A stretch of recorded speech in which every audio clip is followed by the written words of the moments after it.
എംബസിയിൽ നിന്ന് കിട്ടുന്ന വിവിധ സേവനങ്ങളുടെ പേരിൽ 100 രൂപയ്ക്ക് തുല്യമായി 8 റിയാൽ വീതമാണ് പ്രവാസികളിൽ നിന്ന് ഈടാക്കി വരുന്നത്.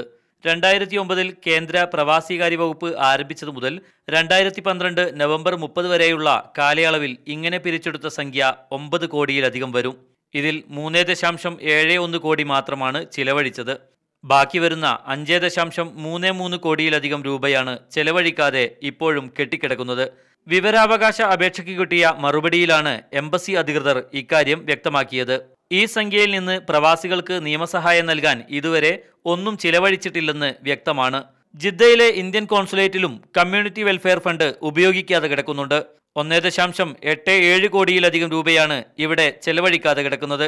സാധാരണ പ്രവാസികളിൽ നിന്ന് പിരിച്ചെടുത്ത സംഖ്യ ജീവനക്കാരുടെ ശമ്പള ഇനത്തിലും യാത്രാപ്പടി, ടെലിഫോൺ ബില്ല്, ചായ സൽക്കാരം, യോഗം ചേർന്ന ചിലവ് എന്നീ ഇനങ്ങളിലും ചിലവഴിച്ചിട്ടുണ്ട്. ഈ ഫണ്ട് കൃത്യമായി വിനിയോഗിക്കണമെന്നാണ് സൗദി പ്രവാസി സംഘടനകൾ ഉന്നയിക്കുന്ന ആവശ്യം.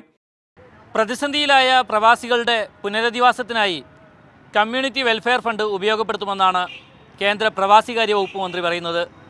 പ്രവാസികളുടെ ക്ഷേമത്തിനായി അവരിൽ നിന്ന് തന്നെ പിരിച്ചെടുത്ത കോടികളും അത് വിനിയോഗിച്ച രീതികളും കൃത്യമായി അറിയുന്നത് കംട്രോളർ ആൻഡ് ഓഡിറ്റർ ജനറൽക്കാണ്. ന്യൂഡൽഹിയിലെ CAG ആസ്ഥാനത്തു നിന്നും ക്യാമറാമാൻ പ്രമോദിനൊപ്പം മുജീബ് റഹ്മാൻ, മീഡിയ 1.